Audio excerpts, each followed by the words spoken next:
pinpoint anyone because I'm probably worse than all of them, to be honest. And you know they would take up the challenge, too, as soon as you say their name. More than likely. Like, I got you. But lots of teams here. And one thing that I want to touch on is the fact that we have these wildcard participants in addition to it, some that were invited previously, including Shroud and Justin, but some that barely by the skin of their teeth maybe missed it through the official qualifying process. You have IRL Duo, for instance, Machine Gunner and Terran, who 1 point away during their qualifying segment in NA, but luckily are able to come here and represent. So having that pressure on yourself and knowing that you're kind of the underdog going into it, how do you think that's going to affect their style of play starting off with Sims? Do you think they might be a bit more timid at first or just go and brawl out? I think when you speak about individuals and for instance you bring up Machine Gunner as one in particular, you know, this guy we're playing at the North American Regional Finals for PGI.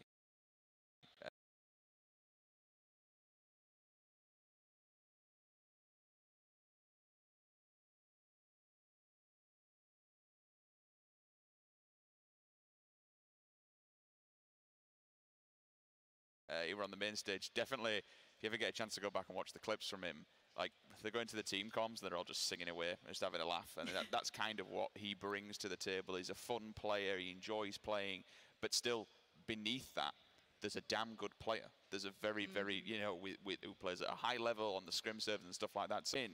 Nobody should kind of underestimate. Sure. What about you? Well, I feel like that a little bit maybe with Skipinho and Pave. Like in the case of Pave, I mean, we all know that Skipinho is probably like, you know, he got himself a pro to just accompany, you know, the face, but he's also a pro that doesn't really have a lot of experience, you know, in foreign countries. So I can definitely see that it's going to be something very interesting. I think they're going to play a little bit less aggressive than they're used to. So they're going to play, you know, more conservative in that case in particular. Well, we hinted at something earlier, and some of the players said it quite explicitly. There's one player in particular that a lot are gunning for, so let's find out who it is.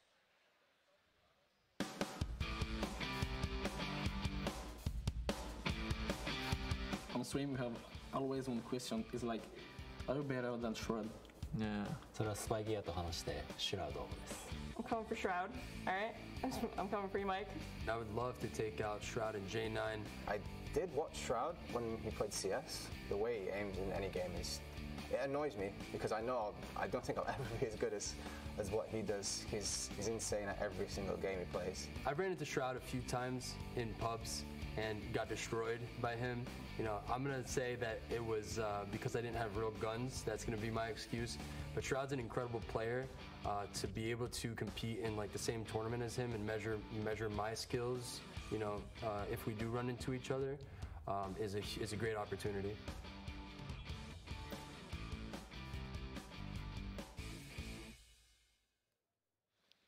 I feel like at this point, it's a snowball effect, right? Some people say, oh, yes, I want to go for Shroud. And then, you know what? That sounds like a good idea. I do as well. And then soon it's just everybody. But all of these players are here for the same reason. They're fighting it out, promoting their streams as well as for this prize pool. And we have the same thing that we saw yesterday. 3 Sandhawk maps. We have Miramar and then Erangel as well. So starting right off the bat, RG, you spoke to a lot of these players this morning. What's the general feel that you're getting from them? So general feel, people are very comfortable. I mean, everyone yesterday was very concerned about Miramar. They really didn't like it. They know it's a snipers, hard rotations. They always rely a lot on vehicles. But when you're talking about, you know, having 40 other teams, right, it becomes this thing of I don't really want to go in a vehicle either because there's going to be 40 vehicles going around. So it's going to be a lot more complicated. Here on this day, everyone is really comfortable with Miramar. They're mostly like accomplished oppers, you know, from CS and many other games. So they know the weapons. They're very comfortable in Miramar in particular. And for Sandhawk, we have a mix, right? We have 50% of guys that like to play around the edges, that don't really like to be in the middle. And more of the, you know, competitive, really real pros that are here, they like to play around the middle because they know that, you know, they can get easily third-partied by someone that is on the side. So it becomes this really hard situation where you're trying to prevent a lot of conflicts by staying on the edges. But if you're in the middle, I think you're going to have probably a better chance of, you know, remaining alive until the end of the game.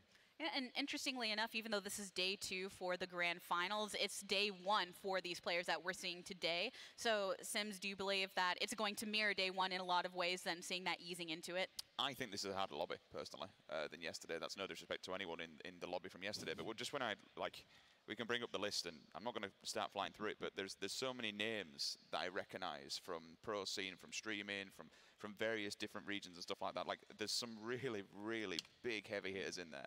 I think it's going to be good. I think it's going to be a lot of fun. I think in kind of reflect to the maps and such, it's you've heard the old terminology. This is battle royale. It's one of those things. Like regardless whether you like the map or not, it's tough. You've got to play it. You've got to do it. They all play different, but at the end of the day, you play to win. If you want to play passive, fine. Just make sure you don't get dumpstered by the circle when it pushes in. Make sure you've got vehicles. Make sure you've got utility. Most importantly, just stay alive. If you're not a strong individual, don't bother taking a fight. You know, get the gear, play it a little bit more passive, a little bit more conservative. If you want to go for fun, if you've got your stream on, if you're doing well, go for kills, jump in. If you're a good individual player, you know, it's gonna show. Yeah, you can have fun with it. Little Lexi yesterday with the memes saying you got to meme it out when in doubt. But we have all of these different relationships between the duos as well. And one in particular that we mentioned earlier, they know each other pretty deeply. So the IRL duo, we got to have some words with them. So let's take a listen.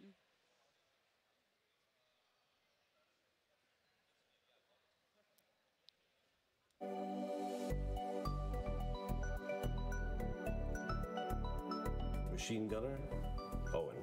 Taryn.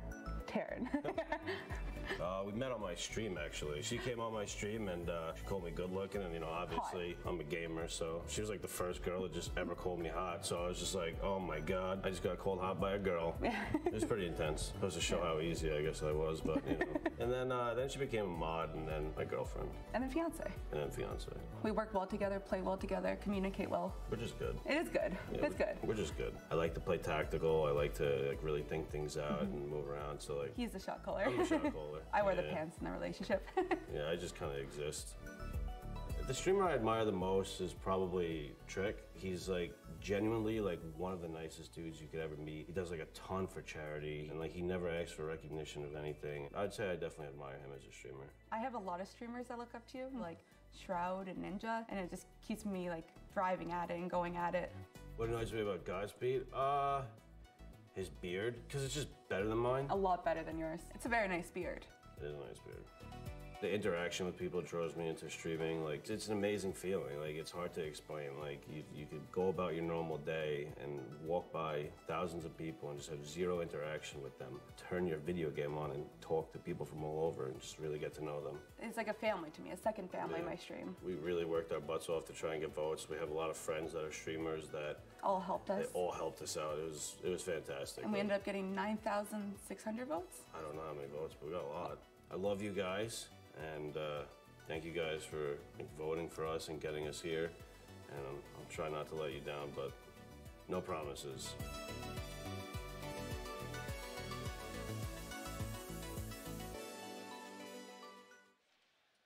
And there they are, ready to get into it. I've actually known these two for quite a while. They've been competitive and working together in multiple games, and clearly a lot of skill to them as well. Yeah, I mean, it looks like a perfect relationship, right? Because, I mean, we have a tactical, we have someone that actually...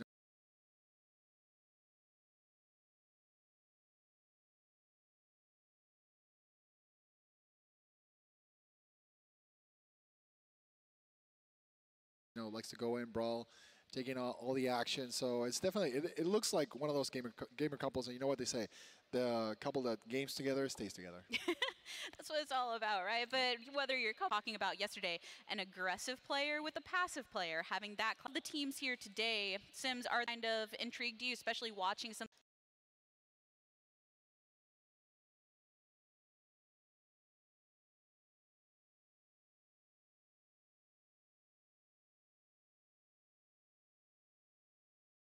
I think with it being duos and with it being a mixed bag, so to speak, which is the whole story of BI. If there's an obstacle in front of you, you've got to deal with it. You can't start complaining about hard shifts, about circle swammer.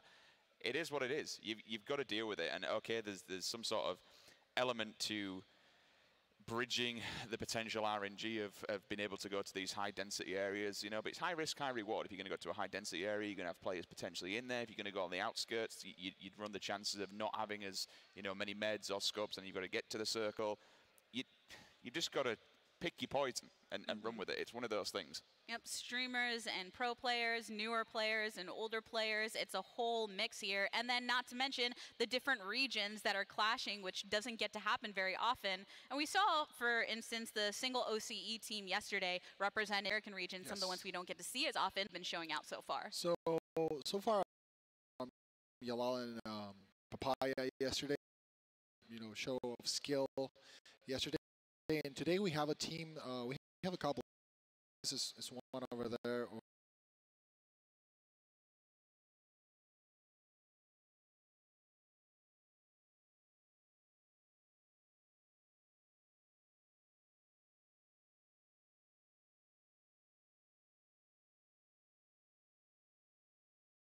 And we'll see what happens because Pava is such such times. So he's a player that definitely land. And then we have Cravius and Incubus. They're the only players that actually qualified from Peru.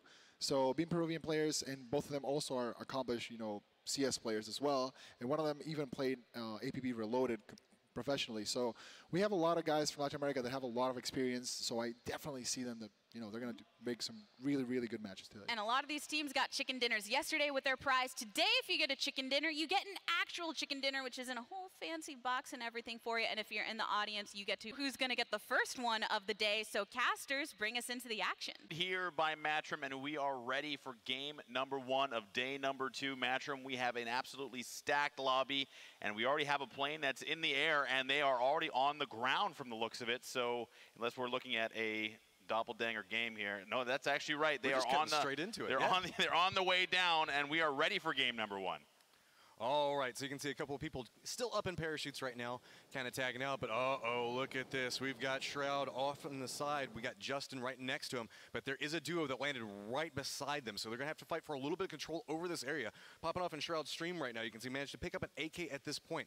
They are firmly aware of the fact that they do have a duo next to him, so they have to make sure that they're keeping an eye out, trying to get a little bit more information going back and forth. So we are going to have to, we're going to restart this lobby. I can see that we only have 71 alive, so we're going to throw it back number 1 here very shortly.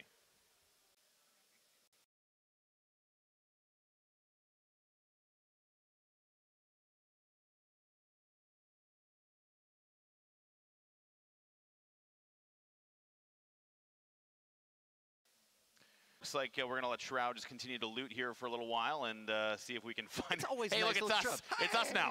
We're back. Okay, hey, what's going on? The players back behind us. It just happens sometimes. Whenever we get set up like this, everybody gets set up in the lobby. Everyone was so excited to go and kill Shroud that some of them just forgot to get to their desks. I know. That just happens sometimes. You just want to run up there and you just got to get the kills on it. Yeah. All right, so we'll throw it back down to the analyst desk, and we'll see you guys shortly for game number 1. We juked you.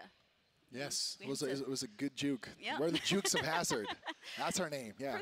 Precisely. But need to take another moment, just allow things to get readied up for game number 1. And with the teams that we have involved today, of course, we have to build that tension more and more.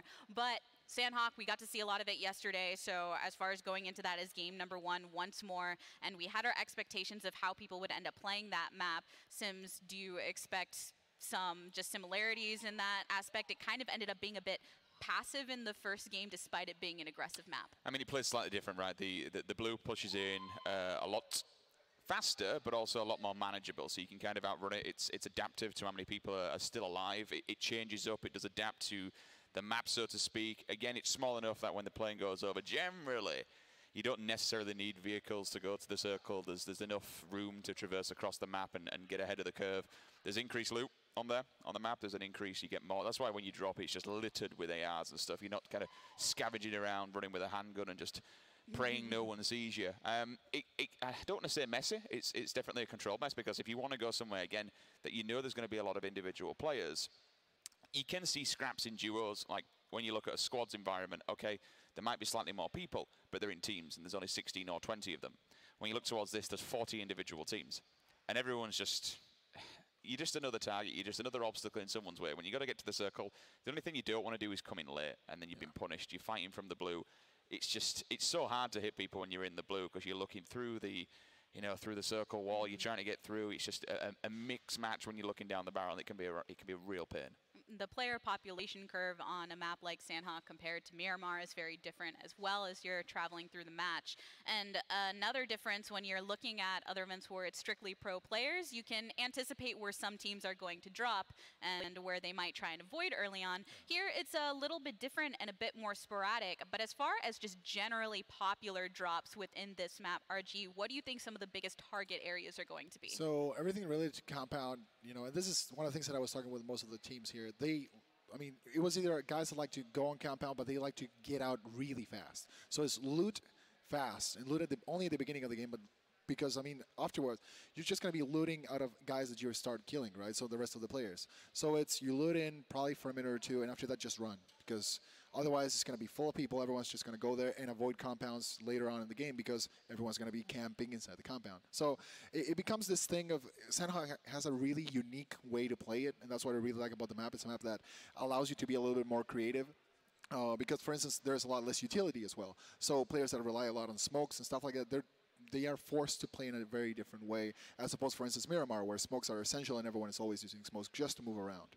There are some weapons that, generally speaking, are usually considered the strong choices across, but it does differ from map to map as well because of the proximity of buildings and everything. So, Sims, are there any weapons that you tend to see a bit more popularized on Sanhok compared to others? Not generally speaking. Overall, you need a long range, you need a close range. Simple as that. Obviously, with the QBZ being Sanhok only, we see that quite a lot. Same with the QBU, with the sniper, or the DMR, should I say. It's a matter of trying to get a sniper up. You can get a Kar 98, SLR even, or something like an M24 now that's no longer a crit weapon. Stick that on your back. Happy days, talking long range. 4, AKM, QBZ, anything like that, up close and personal. S for UMP, but again, it's 9mm. You've kind of got to see them before they see you when it comes to 9mm, and you've got to make sure you land every single bullet. Because if they've got an AKM and they turn around, they're just going to slap you. It's as simple as that. 7.62 is just going to batter 9mm all over. So, yeah, close range, long range, make sure you've got one of each. Even yesterday, we saw a few people running around with one gun. It's kind of like, it's not really what we want to see, and you're probably going to die. Well, bear with us, everybody. We're hoping nobody dies right off the bat. Maybe see some kind of build up in this game, but we'll be building up to that soon enough. But for now, let's send it over to the man with the plan, Golden Boy. Thank you so much, Tigris. Yes, so do not worry, folks. A little bit of a, tech thing, but it's all good. It's all good. We'll go ahead, we'll square it all away. And then when we come back, we're going to start game number 1 here at the Broadcaster Royale, presented by Twitch Prime. We'll see you on the other side.